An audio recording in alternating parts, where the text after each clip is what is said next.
नमस्कार दोस्तों, स्वागत है आप सभी का एक बार फिर से आपके अपने YouTube चैनल इम्प्रेसिव मैथ्स पर।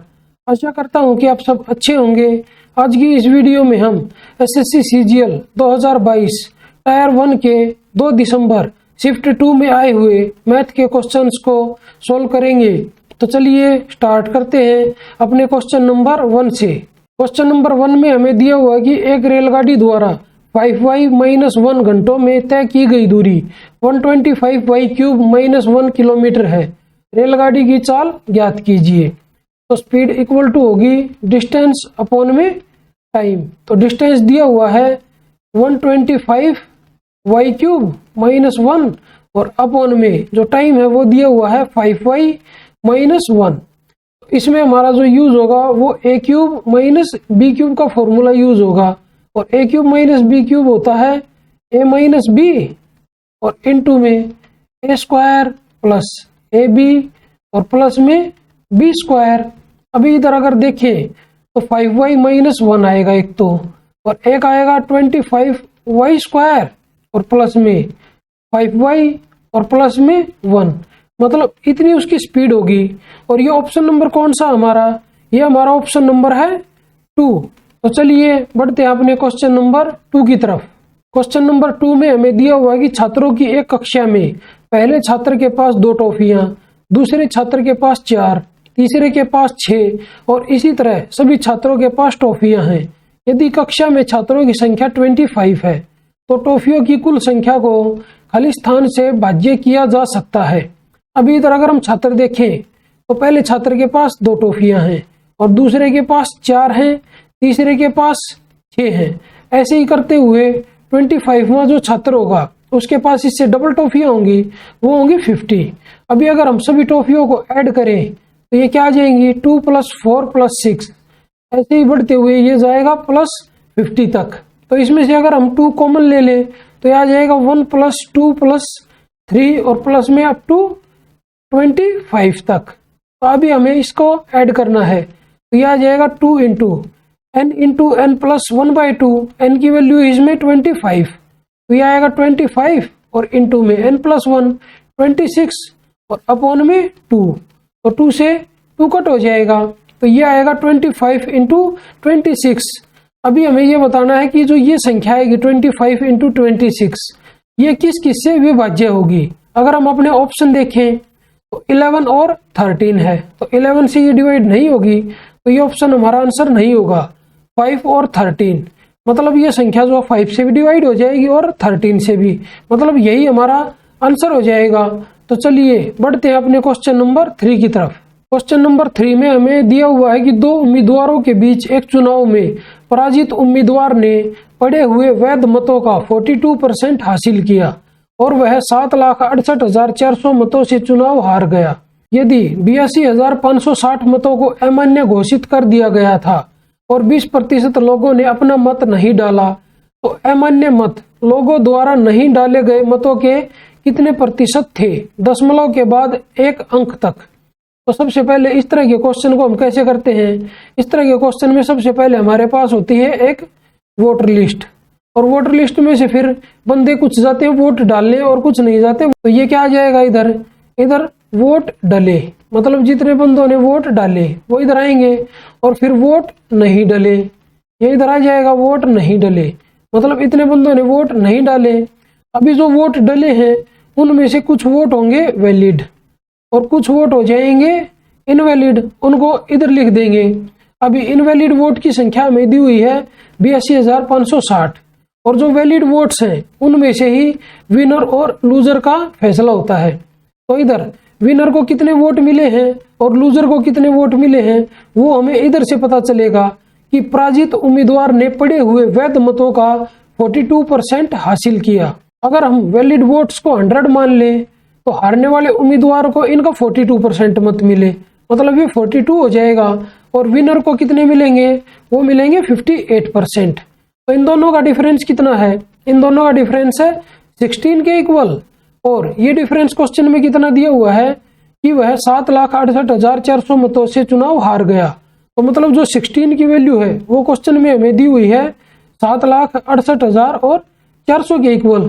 तो एक की वैल्यू निकालेंगे इधर से, तो एक की वैल्यू क्या आ जाएगी, 16 चौके 64 और 12 बचेंगे, 16 8 128, फिर नहीं जाएगा तो इधर 0, 16 दूनी 32, 8 और 16 पंजे 80। तो अभी इधर से हम 100 की वैल्यू निकालेंगे, तो 100 की वैल्यू क्या आ जाएगी, 2 जीरो लगा देंगे इसके बाद, तो 48025 और 00, मतलब ये क्या आए हैं, ये आए हैं वैलिड वोट्स। तो इतने वैलिड वोट्स हैं ये। तो इसमें अगर हम इनवैलिड को भी ऐड कर दें तो जो टोटल वोट डले थे वो आ जाएंगे, और इनवैलिड वोट है कितने, 82,560। तो इसमें हम ऐड कर देते हैं 82,560 को, तो ये टोटल कितने मत हो जाएंगे, 0 6 0 5 8 8 और 4। और जो ये मत डले हुए हैं ये उनकी संख्या ही है अभी, तो इधर आए हैं डले वोट, और ये कितने थे, ये थे 80%, क्योंकि जो वोट नहीं डले थे वो थे 20%, वो इधर थे। अभी जो ये 80% आए हैं, तो अभी हम वोट जो नहीं डले उनको निकाल लेते हैं, क्योंकि हमें बताना है कि लोगों ने अपना मत नहीं डाला, तो अमान्य मत लोगों द्वारा नहीं डाले गए मतों के कितने प्रतिशत थे, मतलब अमान्य मत तो हमारे पास हैं और जो लोगों ने वोट नहीं डाले वो हमारे पास नहीं है, तो वो हमें निकालने हैं। तो जो ये आया है इधर, ये 80% की वैल्यू आई है। अभी इधर से अगर 20% की वैल्यू निकालें तो इसको 4 से डिवाइड करेंगे, तो डिवाइड बाय 4, इसको भी 4 से डिवाइड कर देंगे, तो यह आ जाएगा 1 2 2, 4 एकम 4, 4 दूनी 8, 4 6 24 और 4 पंजे 20। तो जो वोट नहीं डले ये उनकी संख्या है, और जो इनवैलिड वोट्स हैं वो है 82,560। अभी हमें बताना है कि जो अमान्य मत है लोगों द्वारा नहीं डाले गए मतों के कितने प्रतिशत हैं। तो अमान्य मत थे हमारे पास 82,560, और जो मत नहीं डले वो हैं, इसके अपॉन में आ जाएंगे 1221265, और परसेंटेज में निकालना है तो 100 से मल्टीप्लाई कर देते हैं। अभी ऊपर और नीचे देखते हैं कि कितनी डिजिट है, तो ऊपर है 2 और 3 5 और 2 7, ऊपर 7 डिजिट है, नीचे कितनी है, नीचे है 3 3 6 और 1 7, ऊपर और नीचे सेम डिजिट है। हम ऐसा करते हैं, स्टार्टिंग वाली जो 2 डिजिट है उनको छोड़ देते हैं, इधर भी 2 और इधर भी 2, बाकी सभी को हम 0 0 मान लेते हैं। तो ये कितना आ जाएगा 8 2, और इसके बाद 5 0 आ जाएंगी, और अपॉन में 1 2, इसके बाद 5 0, इसको ये मान लेते हैं। अभी अगर हम इसको डिवाइड करें तो ये 0 से सारी 0 कट हो जाएंगी, तो ये आ जाएगा 12 7 84। अगर इधर 84 होता तो ये 7% के इक्वल आता, मतलब हमारा जो भी आंसर आएगा वो 7% से जरा सा कम आएगा। अगर हम अपने ऑप्शन देखें तो ऑप्शन में एक ही ऑप्शन है हमारा, ऑप्शन नंबर 4, जो है 7 से जरा सा कम 6.8%, और यही हमारा राइट आंसर होगा। तो चलिए बढ़ते हैं अपने क्वेश्चन नंबर 4 की तरफ। क्वेश्चन नंबर 4 में हमें दिया हुआ है कि यदि भार संगत संख्याएं हैं तो प्रथम n प्राकृत संख्याओं का भारित समानांतर माध्य ज्ञात करें।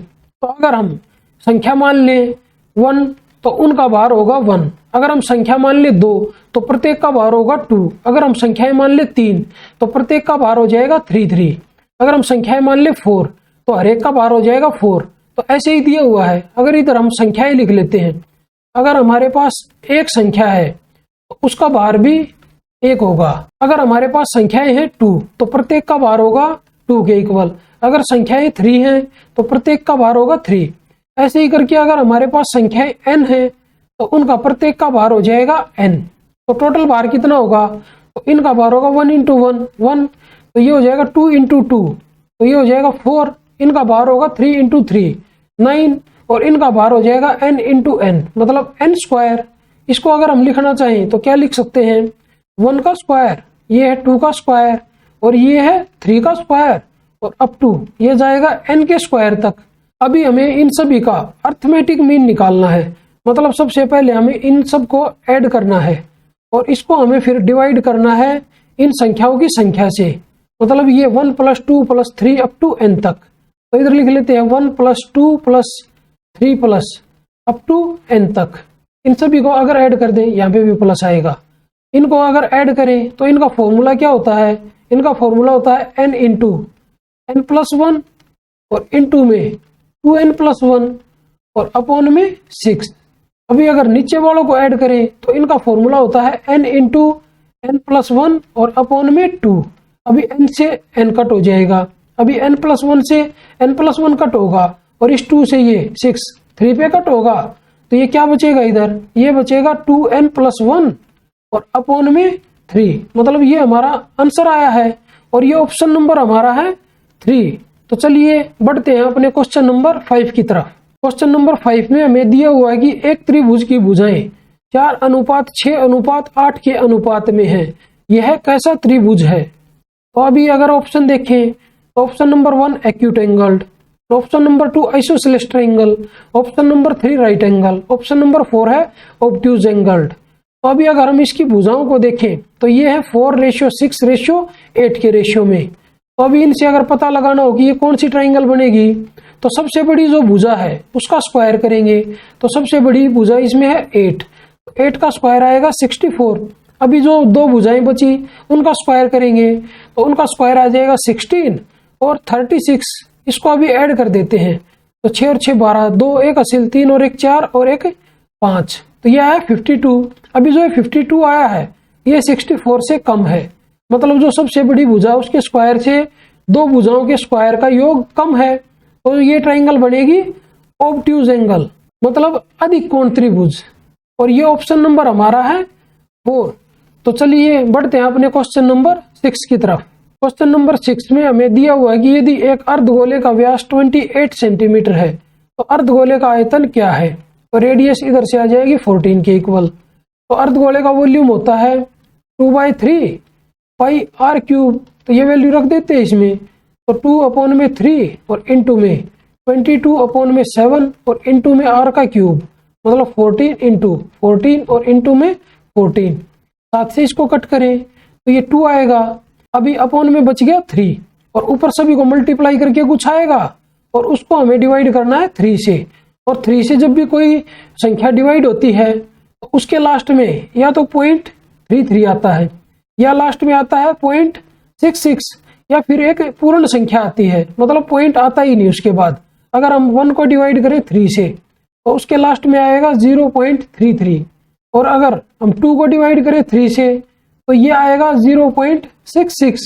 अगर हम 3 को डिवाइड करें 3 से तो 1 आएगा। ऐसे ही अगर हम 4 को डिवाइड करें 3 से तो ये आएगा 1.33 और ये ऐसे ही रिपीट होता रहेगा। अभी ये संख्या 3 से डिवाइड हुई है और अगर हम अपने ऑप्शन देखें तो हमारे पास एक ही ऑप्शन है जो ये है जिसमें लास्ट में 0.33 है, इसमें 0.22 है और इसमें 0.11 है, इसमें 0.44 है। अभी किसी भी संख्या को अगर 3 से डिवाइड करेंगे तो पॉइंट के बाद ये 44, 11 और 22 कभी भी नहीं आ सकते, तो क्या आएगा 0.33 आएगा। अगर एक ऑप्शन में 0.66 भी होता तब हम इसको पूरा सोल्व करते हैं। अभी हमने देख लिया कि जो 3 से डिवाइड करने के बाद आएगा एक ही ऑप्शन में 0.33 है, तो हम अपना ऑप्शन इसको ही टिक मार्क कर देंगे और यही हमारा राइट आंसर होगा और ये हमारा ऑप्शन नंबर है 4। तो चलिए बढ़ते हैं अपने क्वेश्चन नंबर 7 की तरफ। क्वेश्चन नंबर 7 में हमें दिया हुआ है कि यदि x + y² अपॉन में x = 5 है, तो जो ये हमें दिया हुआ फंक्शन इसकी वैल्यू हमें बतानी है। तो हम ऐसा करते हैं, इसमें x की वैल्यू 1 रख देते हैं, तो ये आ जाएगा 1 + y² = 5। तो इधर से y² की वैल्यू आ जाएगी 4 के इक्वल। अभी इसमें सारी वैल्यू रख देते हैं तो ये आ जाएगा 1 + 2 + 4 और अपॉन में 1 - 5, तो ये आएगा 7 अपॉन में -4। मतलब हमारा जो आंसर आएगा वो माइनस में आएगा, तो ये और ये ऑप्शन तो हो नहीं सकता। तो अभी ऑप्शन में y² है तो 4 की जगह y² रख देते हैं, तो ये आ जाएगा -7 अपॉन में y²। और ये ऑप्शन है हमारा ऑप्शन नंबर 3। तो चलिए बढ़ते अपने क्वेश्चन नंबर 8 की तरफ। क्वेश्चन नंबर 8 में हमसे पूछा कि वह छोटी से छोटी संख्या क्या होगी जिसे 2 गुना करने पर वह 15, 18, 25 और 32 से पूर्णतः विभाजित हो जाएगी। तो अब इन संख्याओं में चारों की चारों संख्याओं में एक 18 भी है, मतलब जो हमारा आंसर आएगा वो 9 का मल्टीपल होगा। और इधर अगर देखें 32 9 का मल्टीपल नहीं है, मतलब ये हमारा आंसर नहीं हो सकता और ये भी हमारा आंसर नहीं हो सकता। अभी हमारा आंसर हो सकता है ऑप्शन नंबर 1 या फिर ऑप्शन नंबर 3, क्योंकि ये दोनों की दोनों संख्याएं 9 से डिविजिबल हैं और हमें बतानी है छोटी से छोटी संख्या। तो सबसे पहले हम 3600 को लेंगे और इसको हम डबल करेंगे तो ये 7200 हो जाएगी संख्या। अभी इसको अगर 15 से डिवाइड करें तो ये आ जाएगा 15 चौके 60 और 12 120, 15 8 120, तो ये 15 से डिवाइड हो जाएगी। तो अभी 18 से करेंगे इसको तो ये 18 से भी डिवाइड हो जाएगी, 25 से भी ये डिवाइड हो जाएगी, 25 चौका 100। अभी अगर इस संख्या को हम 32 से डिवाइड करें तो 7200 और अपॉन में 32। तो सबसे पहले इसको 4 से डिवाइड करते हैं तो इधर 8 आएगा और इधर आएगा 18 और 00 उसके बाद। अभी अगर इसको फिर 8 से डिवाइड करें तो ये आ जाएगा 8 दूनी 16, 2 बचेगा 20, 8 दूनी 16, फिर 4 बचेगा और 8 पंजे 40। मतलब जो ये संख्या आई है 7200, ये इन सभी 4 संख्याओं से पूरी तरह डिवाइड हो जाती है। मतलब जो हमारा आंसर होगा वो आंसर होगा ऑप्शन नंबर 3। तो चलिए बढ़ते हैं अपने क्वेश्चन नंबर 9 की तरफ। क्वेश्चन नंबर 9 में हमें दिया हुआ है कि ए किसी कार्य को पूरा करने में बी से 2 गुना और सी से 3 गुना समय लेता है। ए और बी के टाइम का जो रेशियो आएगा वो आएगा 2:1, ये टाइम का रेशियो है। और ए और सी के टाइम का जो रेशियो आएगा वो आएगा 3:1। अभी इधर से अगर एफिशिएंसी का रेशियो निकाल लें तो इधर से 1:2 हो जाएगा और यहाँ पे 1:3 हो जाएगा। अगर तीनों की एफिशिएंसी का हम रेशियो निकालें इधर से A:B:C, तो वो आ जाएगा 1:2:3। अभी हमें दिया हुआ है कि एक साथ मिलकर कार्य करते हुए वे 8 दिनों में कार्य को पूरा कर सकते हैं। तो यहाँ से हम टोटल वर्क निकाल लेते हैं। दिन लगे हैं 8 और टोटल एफिशिएंसी कितनी है 3 2 5 और 1 6, तो टोटल काम हो जाएगा 8 6 48। तो अभी हमसे पूछा है कार्य को पूरा करने के लिए क्रमशः ए बी और सी द्वारा लिया गया समय दिनों में ज्ञात कीजिए। टोटल वर्क है 48, ए की एफिशिएंसी है 1 तो इसको 48 डेज लगेंगे। बी की एफिशिएंसी 2 है तो इसको 24 डेज लगेंगे। सी की एफिशिएंसी 3 है तो इसको 16 डेज लगेंगे। और ये ऑप्शन नंबर कौन सा हमारा, ये हमारा ऑप्शन नंबर है 2। तो चलिए बढ़ते हैं अपने क्वेश्चन नंबर 10 की तरफ। क्वेश्चन नंबर 10 में हमें दिया हुआ है कि एक घन का पृष्ठीय क्षेत्रफल 864 सेंटीमीटर स्क्वायर है, उस घन का आयतन क्या है। तो जो घन का पृष्ठीय क्षेत्रफल होता है वो होता है 6a² और इसकी वैल्यू है 864 के इक्वल। तो यहाँ से a स्क्वायर की वैल्यू निकालेंगे तो 6 कम 6, 6 चौक 24 और 6 चौक 24। यहाँ से a की वैल्यू आ जाएगी 12 के इक्वल, मतलब ये घन की भुजा आई है। और घन का वॉल्यूम निकालेंगे तो इसका क्यूब कर देंगे तो ये आ जाएगा 1728 के इक्वल, क्योंकि 12 का क्यूब होता है 1728। तो ये ऑप्शन नंबर 4 जो है हमारा आंसर हो जाएगा। तो चलिए बढ़ते हैं अपने क्वेश्चन नंबर 11 की तरफ। क्वेश्चन नंबर 11 में हमें दिया हुआ है कि यदि cosecant a minus cot a equal to 1/4 है तो tan a का मान क्या है। तो अभी इधर ये हमें दिया हुआ है, तो इसको देखते हुए कोसिकेंट a इधर लिख लेते हैं प्लस में, कोट a इसकी वैल्यू हो जाएगी 4 के इक्वल, क्योंकि हमें पता है कोसिकेंट स्क्वायर a और माइनस में कोट स्क्वायर a की वैल्यू होती है 1 के इक्वल। इसको अगर हम ओपन करें तो यह आ जाएगा a प्लस बी और a माइनस बी, और a माइनस बी वाले की वैल्यू है 1/4, तो a प्लस बी वाले की वैल्यू हो जाएगी 4 के इक्वल। ये हमने लिख ली इधर। अभी इसमें से हम इसको माइनस कर देते हैं तो यह आ जाएगा कोसिकेंट a और माइनस में कोट a इजिकल टू 1/4। इसको माइनस करेंगे तो ये माइनस, ये प्लस और इधर माइनस, तो ये कट हो जाएगा। ये आएगा 2 into cot a equal to 4 minus 1/4।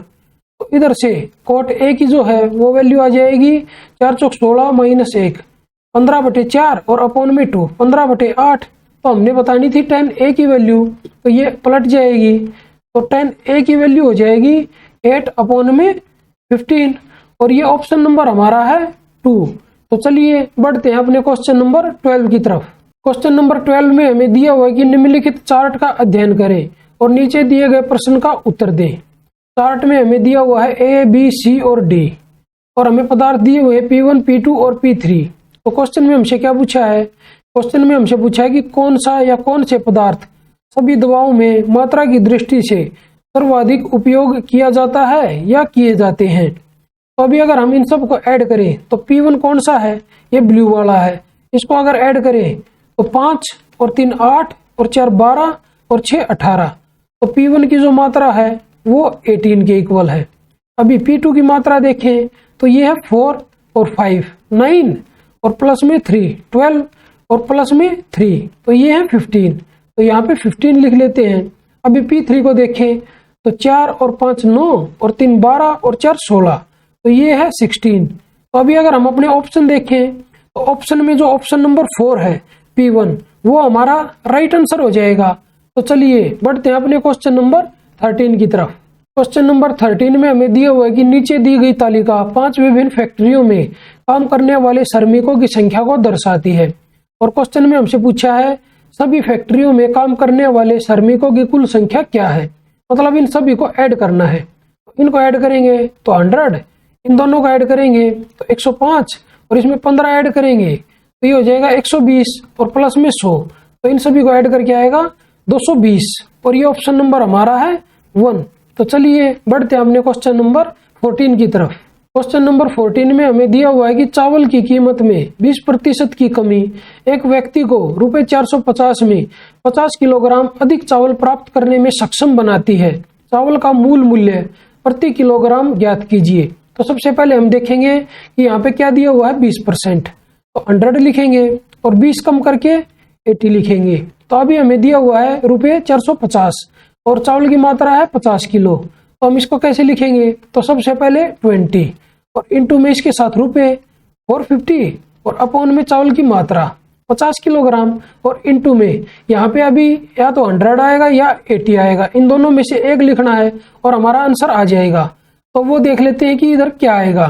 तो हमें दिया हुआ है कि 20% की कमी, तो कमी हुई है चावल की कीमत में और चावल का मूल मूल्य मतलब ज्यादा रहा होगा पहले, तो इधर ज्यादा निकालने के लिए हम क्या करेंगे, इसको कम से डिवाइड करेंगे और इन दोनों में से कम कौन सा है 80 है, इसका मतलब हम इसको 80 से डिवाइड करेंगे और 20 से इसको कट करें तो इधर 4 आएगा और 50 से इसको कट करें तो इधर 9 आएगा, तो यह आएगा 9 अपॉन में 4 और इसको अगर सोल्व करें तो यह आएगा 2.25 के इक्वल और ये ऑप्शन नंबर हमारा है 2। तो चलिए बढ़ते हैं अपने क्वेश्चन नंबर 15 की तरफ।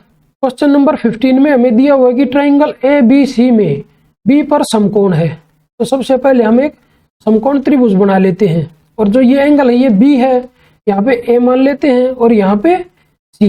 अभी हमें दिया हुआ है कि AB इजिकल टू 7 सेंटीमीटर है और AC minus BC equal to 1 centimetre है, मतलब ये और माइनस में ये 1 सेंटीमीटर है। तो ऐसा कौन सा ट्रिपलेट होता है जिनमें इन दोनों का डिफरेंस 1 के इक्वल होता है, 7, 24 और 25। तो अभी हमें तीनों भुजाएं पता चल गई, तो हमें बताना है साइन C का मान क्या होगा।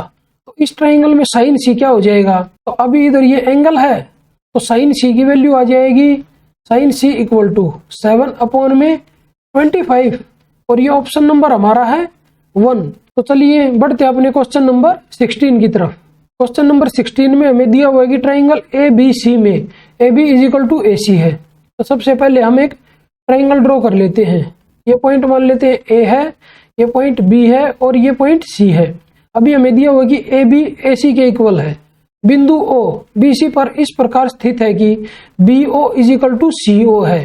तो यहाँ पे इसके बीच में हम एक पॉइंट मान लेते हैं O, BO बराबर है CO और OD रेखा AB पर लंबवत है। तो यहाँ से हम एक परपेंडिकुलर इस पे डाल देते हैं, ये पॉइंट D है और OE रेखा AC पर लंबवत है, यहाँ से हम एक परपेंडिकुलर इस पे डाल देते हैं, तो ये E पॉइंट है।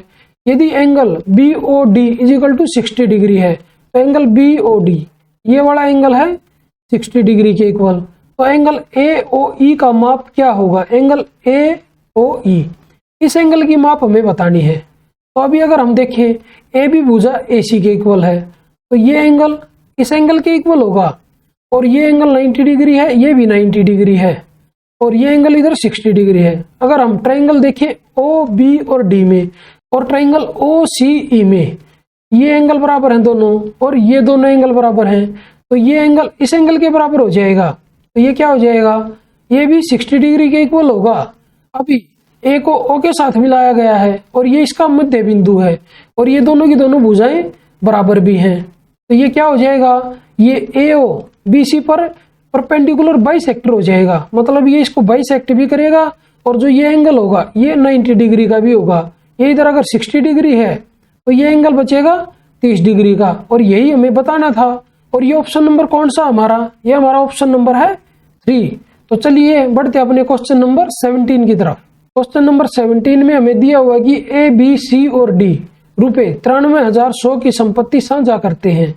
यदि ए और बी का अनुपात है 1:2, बी और सी का अनुपात है 3:4 और सी अनुपात डी है 5:6, तो सी का हिस्सा ज्ञात करें। तो सबसे पहले सभी का रेशियो निकाल लेते हैं, संयुक्त अनुपात। तो ए, बी, सी और डी। तो ए और बी का रेशियो है 1:2, बी और सी का है 3:4 और सी और डी का रेशियो है 5:6। तो इसको इधर लिख देते हैं। तो इधर 2 और इधर 2, इधर 4, इधर 3, इधर 5 और इधर 5। अब इनको मल्टीप्लाई कर लेते हैं। तो इधर 15 आएगा और इधर आएगा 5 × 15 दूनी 30 और अभी इधर आएगा 5 चौक 20 दूनी 40 और यहाँ पे आएगा 4 6 24 दूनी 48। इन सभी को अगर ऐड करें तो 8 और 5 13 का 3, एक हासिल। तो ये आ जाएगा 4 × 12 और 1 13, 133। अभी हमें बताना है सी का हिस्सा। सी का हिस्सा कितना है 133 में 40 है और इसमें कितना होगा, तो ये हो जाएगा 40 अपॉन में 133 और इंटू में 93100। अभी अगर 133 से इसको कट करें तो ये कितने में जाएगा, 7 21 1 2 13 91 और 2 93। तो इधर आएगा 700। अभी ये सी का हिस्सा आएगा तो सी का हिस्सा इधर से आ जाएगा 28,000 के इक्वल और ये ऑप्शन नंबर हमारा है 2। तो चलिए बढ़ते अपने क्वेश्चन नंबर 18 की तरफ। क्वेश्चन नंबर 18 में हमें दिया हुआ है कि यदि sine theta plus cos theta is equal to √5 sine 90 minus theta है तो कोट थीटा का मान ज्ञात कीजिए। तो इसको हम क्या लिख सकते हैं, इसको हम लिख सकते हैं साइन थीटा और प्लस में cos theta equal to √5 sine 90 minus theta, ये हो जाएगा कोस थीटा के इक्वल। अभी इसको इस तरफ लेके आ जाते हैं तो साइन थीटा की वैल्यू इधर से आ जाएगी √5 कोस थीटा और माइनस में कोस थीटा। तो ये आ जाएगा साइन थीटा और कोस थीटा कॉमन ले लेते हैं इसमें से, तो ये आ जाएगा कोस थीटा कॉमन और अंदर बचेगा √5 माइनस में 1। तो इसको इसके नीचे ले आते हैं तो ये हो जाएगा साइन थीटा बटे कोस थीटा और वो होता है टेन थीटा के इक्वल और ये आ जाएगा टेन थीटा √5 माइनस 1 के इक्वल। हमें बताना है कोट थीटा का मान, तो कोट थीटा इसका अपोजिट हो जाएगा। तो कोट थीटा की वैल्यू यहाँ से आएगी 1 अपॉन में √5 माइनस 1। अभी इसको रेशनलाइज कर देते हैं तो ये इंटू में हो जाएगा √5 प्लस 1 और अपॉन में √5 प्लस 1। तो ये सोल्व करके आएगा √5 प्लस 1 और अपॉन में a माइनस बी और a प्लस बी, इन दोनों की मल्टीप्लाई आएगी a² माइनस b²। तो ये आएगा अपॉन में 4। ये कोट थीटा की वैल्यू आई है और ये ऑप्शन नंबर हमारा है 4। तो चलिए बढ़ते अपने क्वेश्चन नंबर 19 की तरफ। क्वेश्चन नंबर 19 में हमें दिया हुआ कि एक जिले में 10,24,000 निवासी हैं। यदि जनसंख्या 2.5% प्रति वर्ष की दर से बढ़ती है तो 3 वर्षों के अंत में निवासियों की संख्या ज्ञात कीजिए। तो इसको हम सबसे पहले फ्रैक्शन में कन्वर्ट कर लेते हैं। तो ये क्या आ जाएगा 25 और अपॉन में 1000। इसको अगर सोल्व करें तो ये आएगा 1 अपॉन में 40। मतलब अगर स्टार्टिंग में 40 था तो 1 साल बाद होगा 41। ऐसे ही करके 3 साल के बाद बताना हमें। तो टोटल जनसंख्या कितनी थी 10,24,000 और इंटू में यह आएगा 41 अपॉन में 40। 3 साल दिए हुए हैं तो इसको 3 बार लिखेंगे, 41 अपॉन में 40 और इंटू में 41 अपॉन में 40। तो ये 3 0 से 3 0 कट हो जाएंगी। अभी 4 से इसको अगर कट करें तो ये आएगा 4 दूनी 8, 4 पंजे 20 और 4 6 24। तो ये इधर है 4 चौक 16, 16 16 होता है 256। अभी अगर इन सब की मल्टीप्लाई करेंगे तो लास्ट में जो यूनिट डिजिट आएगी वो 6 आएगी। अभी अगर हम अपने ऑप्शन देखें तो 2 ऑप्शन में यूनिट डिजिट 6 है, मतलब ये ऑप्शन नंबर 4 हमारा आंसर नहीं होगा और 1 भी नहीं होगा। हमारा आंसर होगा या तो ऑप्शन नंबर 2 या फिर ऑप्शन नंबर 3। और जो ये ऑप्शन है ये ज्यादा ही नजदीक है तो हम ऐसा करते हैं इन सबको मल्टीप्लाई कर लेते हैं। तो 41 इंटू 41 ये होता है, इससे 50 से 9 कम है तो 9 का स्क्वायर 81 और 25 माइनस 9 16 आएगा तो इसका स्क्वायर हो गया 1681। अब इसको 41 से मल्टीप्लाई कर देते हैं तो ये आ जाएगा 1681 और इधर इंटू का साइन 4 एकम 4, 4 8 32 का 2, 3 हासिल 16 चौक 64 और 3 ये आ जाएगा 67। अभी इनको ऐड करें तो 1 8 और 4 12 का 2, 1 हासिल 6 और 2 8 1 9, इधर 8 और इधर 6। अभी इसको 16 से फिर मल्टीप्लाई करते हैं तो ये आएगा 16 एकम 16, 6 एक हासिल 16 दूनी 32 और 1 33, 3 फिर 3 हासिल 16 निम 144 और 3 147, तो 7 आएगा, 14 हासिल बचेगा 16 8 128, तो इसमें ऐड कर देते हैं, ये आएगा 8 और 4 12 का 2, तो इधर 2 आएगा। अभी अगर हम अपने ऑप्शन देखें तो इस ऑप्शन में हमारा 2736 लास्ट में, तो यही हमारा राइट आंसर हो जाएगा। तो चलिए बढ़ते अपने क्वेश्चन नंबर 20 की तरफ। क्वेश्चन नंबर 20 में हमें दिया हुआ कि नीचे दी गई तालिका 6 छात्रों द्वारा 2 विषयों में प्राप्त अंकों को दर्शाती है, और क्वेश्चन में हमें बताया हुआ है यदि विषय पी के लिए अधिकतम 900 अंक है तो विषय पी में ए द्वारा प्राप्त अंकों का प्रतिशत कितना है। ए को कितने मिले हैं पी विषय में 150 और टोटल अंक थे 900, तो परसेंटेज बताना है, तो 150 और अपॉन में 900 और इनटू में ये आ जाएगा 100। तो अभी ये 6 पे कट होगा, तो 100 अपॉन में 6 होता है 16 से ही 2/3%, और ये ऑप्शन नंबर हमारा है 2। तो चलिए बढ़ते हैं अपने क्वेश्चन नंबर 21 की तरफ। क्वेश्चन नंबर 21 में हमें दिया हुआ कि यदि a + b = 5 है और ab = 6 है तो 3 × a² + b² का मान ज्ञात कीजिए। अगर इसके हम टुकड़े करके लिखना चाहें तो 1 × 6 हो सकता है, एक 2 × 3 हो सकता है। इन दोनों को अगर ऐड करें तो 7 आएगा, इन दोनों को ऐड करें तो 5 आएगा, और यहाँ पे दिया हुआ है a + b = 5, मतलब जो ये 2 और 3 हैं ये a और b की वैल्यू है, तो इनमें से कोई भी a हो सकता है और कोई भी b हो सकता है। तो ये हमें जो दिया हुआ है इसकी वैल्यू अगर निकालें तो ये आ जाएगा 3 × 2 का स्क्वायर 4 और प्लस में 3 का स्क्वायर 9, तो 13 × 3 ये आ जाएगा 39। अभी अगर ऐसे पता ना चले टुकड़े ना मिले किसी को तो इसको हम कैसे सोल्व कर सकते हैं, तो इसका हम स्क्वायर कर देंगे इसका, तो ये आ जाएगा a² + b² और प्लस में 2ab, ये इक्वल होगा 25 के, और ab की वैल्यू यहाँ पे 6, तो ये आ जाएगा 6 दूनी 12, तो इधर ले जाके इसको माइनस करेंगे तो 25 में से 12 जाएगा तो कितना बचेगा 13, तो a² + b² की जो वैल्यू आ जाएगी वो आएगी 13 के इक्वल, और 3 से और मल्टीप्लाई करना है इनटू में 3, तो तब भी आंसर जो आएगा वो सेम ही आएगा, और ये हमारा ऑप्शन नंबर है 2। तो चलिए बढ़ते हैं अपने क्वेश्चन नंबर 22 की तरफ। क्वेश्चन नंबर 22 में हमें दिया हुआ है कि यदि एक समबाहु त्रिभुज की भुजा 24 सेंटीमीटर है तो उसका क्षेत्रफल क्या है। इक्विलेटरल ट्राइंगल का एरिया होता है √3/4 a², और a यहाँ पे है भुजा, और भुजा हमें दी हुई है 24, तो एरिया क्या हो जाएगा, एरिया हो जाएगा √3/4 और इनटू में 24 × 24। अभी 4 से इसको कट करें तो इधर 12 और इधर 12, तो ये आ जाएगा 144 और इनटू में √3 सेंटीमीटर², और ये ऑप्शन नंबर हमारा है 1।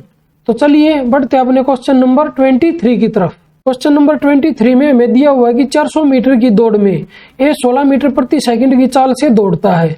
यदि a b को 15 मीटर की शुरुआत देता है और फिर भी उसे 10 सेकंड से हरा देता है तो b की चाल क्या है। तो सबसे पहले हम a का टाइम निकाल लेते हैं, क्योंकि हमें डिस्टेंस पता है और स्पीड पता है।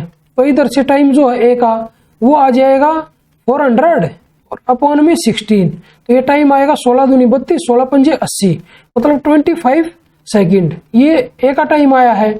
अभी हमें बताया हुआ है ए बी को 15 मीटर की शुरुआत देता है, मतलब 400 में से 15 माइनस करेंगे तो बी की जो दौड़ होगी वो 385 किलोमीटर की दौड़ होगी बस।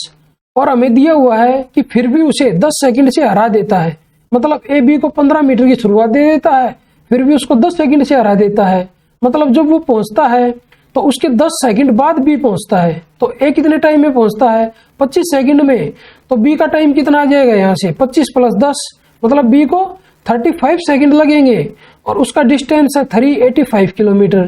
तो इधर से बी की जो स्पीड है वो कितनी आ जाएगी, डिस्टेंस अपॉन में टाइम, तो डिस्टेंस है 385 और अपॉन में टाइम है 35 सेकंड, तो इधर से स्पीड आ जाएगी निकल के 35 से कम 35, 3 35 से कम 35, तो ये स्पीड आई है 11 मीटर पर सेकंड, और ये बी की स्पीड आई है और वही हमें निकालनी थी, और ये ऑप्शन नंबर है हमारा 2। तो चलिए बढ़ते अपने क्वेश्चन नंबर 24 की तरफ। क्वेश्चन नंबर 24 में हमें दिया हुआ है कि दिए गए ग्राफ का अध्ययन कीजिए और उसके बाद दिए गए प्रश्न का उत्तर दीजिए। तो प्रश्न में हमसे पूछा है कि 2016 और 2019 में कंपनी ए का कुल उत्पादन 16 में और 19 में, कंपनी ए इधर है 40 और यहाँ पे है 60, तो ये है 100, तो लिख देते हैं। और 2017 और 2018 में कंपनी सी के कुल उत्पादन का कितना प्रतिशत है? तो 17 और 18, तो कंपनी सी ये और ये है, तो ये 60 + 60 120, और परसेंटेज में बताना है तो 100 से मल्टीप्लाई कर देते हैं, तो ये 0 से 0 कट हो जाएगी। 4 से इसको कट करेंगे तो इधर 25 आएगा और इधर आएगा 3, तो ये आ जाएगा 250 और अपॉन में 3।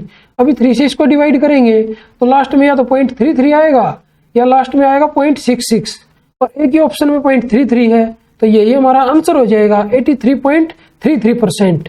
तो चलिए बढ़ते हैं अपने क्वेश्चन नंबर 25 की तरफ। क्वेश्चन नंबर 25 में हमें दिया हुआ है कि एक लैपटॉप 25% की छूट के बाद 65,520 रुपए में बेचा जाता है। लैपटॉप का अंकित मूल्य क्या था? तो 25% की छूट दी है, मतलब जो ये वैल्यू है ये 75% की वैल्यू है। तो इधर लिख लेते हैं इसको, 75% की जो वैल्यू है वो है 65,520 के इक्वल।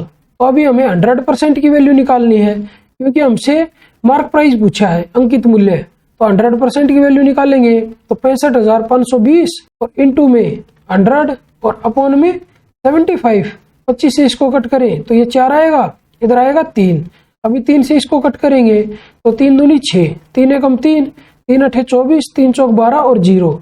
अब इन दोनों की मल्टीप्लाई करेंगे तो 0, 4 चौक 16, 6, 1 असिल, 4 अठे 32 और 1 33, 3, 3 असिल, 21 चौक 84 और 3 87। तो यह आया 87,360 रुपए, मतलब इतना मार्क प्राइस था उसका, और ये हमारा ऑप्शन नंबर है 1। तो चलिए आज की इस वीडियो को यहीं पे समाप्त करते हैं और जल्दी ही मिलते हैं एक नई वीडियो में एक नए पेपर के साथ। तब तक के लिए बाय बाय, टेक केयर। अगर आप लोगों को ये वीडियो पसंद आई हो तो इस वीडियो को लाइक कीजिए, अपने दोस्तों के साथ शेयर कीजिए, और अगर आप मेरे चैनल पर नए हैं तो मेरे चैनल को सब्सक्राइब जरूर कीजिए। और अगर आप लोगों को इस क्वेश्चन पेपर की PDF बाइलिंगुअल में चाहिए तो मेरे टेलीग्राम चैनल इंप्रेसिव मैथ्स को ज्वाइन करना ना भूलें। धन्यवाद।